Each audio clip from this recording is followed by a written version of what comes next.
Producer Room, powered by Producer Culture. Got the big goat in the building, Census, aka Only Census. I'm going to talk about his career, come up and building with artists like Tecca and Kenji.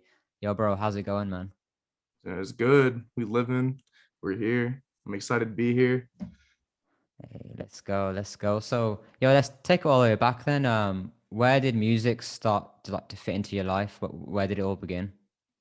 Um, really, I want to say, so around like fifth grade, it's kind of random. So I used to not be into music heavily. Like when I first started producing, I did not know like what an 808 was. I didn't know like anything. Like I just knew that there were songs and artists were recording on beats or whatever, but I knew them as instrumentals at that point. Mm. Basically would just start listening to like Wayne and Lupe Fiasco, like Bruno Mars, just a lot of different random like big artists from around that time. And then gradually I got into like when the rap wave started getting like bigger and expanding, and then like you had like Juice World and Uzi and like all these other rappers that came around. So I feel like around the time that Juice World started going up on SoundCloud, I think it was like 2018, is really when like I like found music and was like, damn, like this shit's like everything. Because All Girls Are the Same and like Lucid Dreams and all those songs, bro. Oh my God, that is so much shit for me.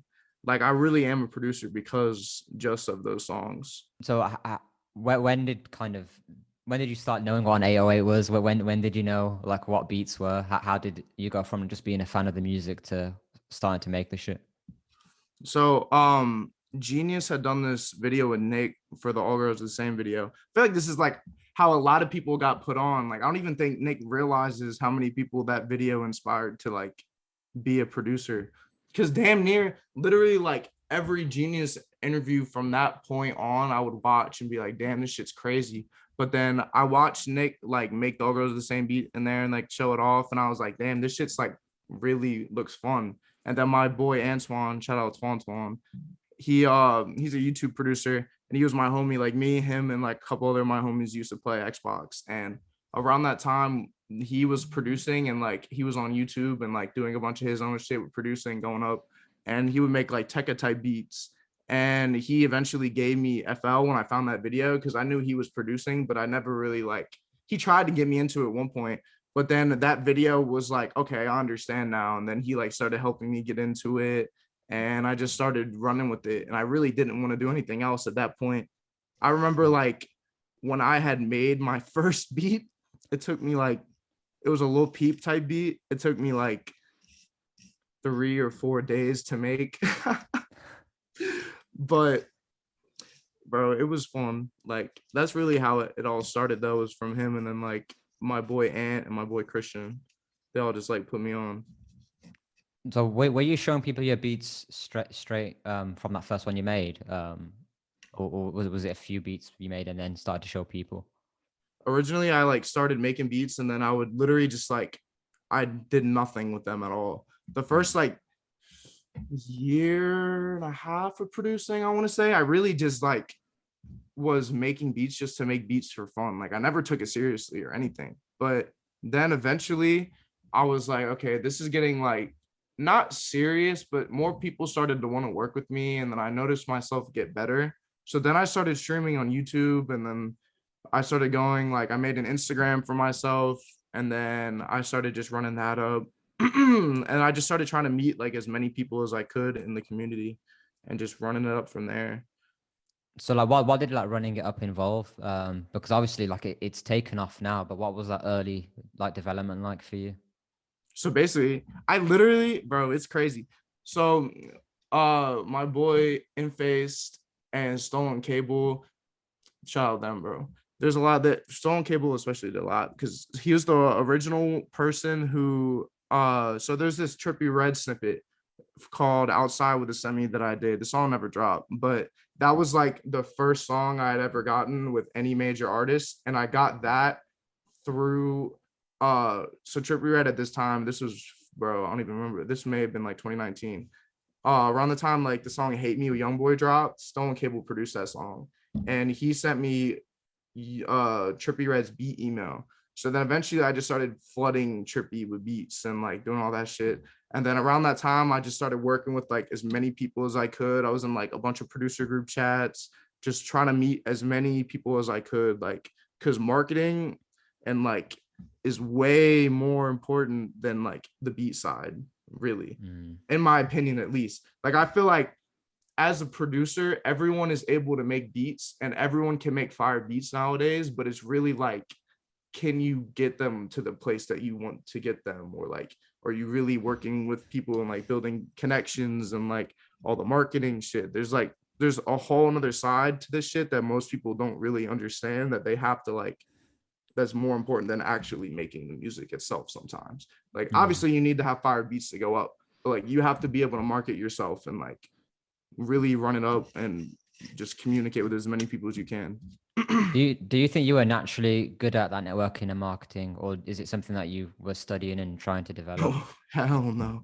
Hell, I was so bad at first.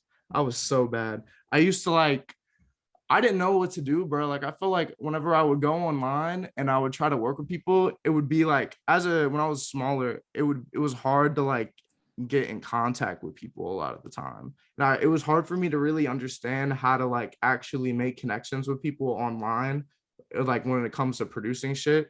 But I feel like eventually, as I started meeting people, it just kind of started, I started learning. I'm like, okay, you got to do like this kind of thing, or like, etc. You know what I mean? So it just took like a lot of time to really build it up, and I still am like, still getting better and better with it as I can. So, well, after you got that Trippy snippet, what was kind of the next big thing that kind of took you to the next level? um so then literally a week later after that snippet, I got signed Internet Money. So that was kind of what it was that Mm. set me over, because I'm signed to Taz, and I like, bro, it was just insane signing. Like, I got put in group chats with like Nick, DT. Like, when that all happened, I was like, bro, this shit doesn't even feel real. Like, I remember meeting Nick for the first time and I was like, what the fuck? Like, this is the person I watched. Like, this is how I taught myself how to produce. And I'm like, he's like right here type shit. Like, it's just crazy being with that whole thing. But that's really what it was. I got signed to Internet Money after that. And then from there, that's when like I started just building with Kenji, and then eventually I got a song with Tecca, and that whole shit happened. So, but yeah, that's really what it was. Let's go back then to that the week between the snippet and getting signed. How did that develop? Um, bro, it was so random. I literally like, so at this point I had gotten the song or whatever, and then I saw so this producer named Repco, who's no longer at Internet Money anymore, he was the person that originally had signed me the Internet Money, and he had tweeted saying that he was looking for beat makers. And at this time, I was literally just a beat maker. Like, now I make loops and stuff, but I literally was like devoting all my time to making beats.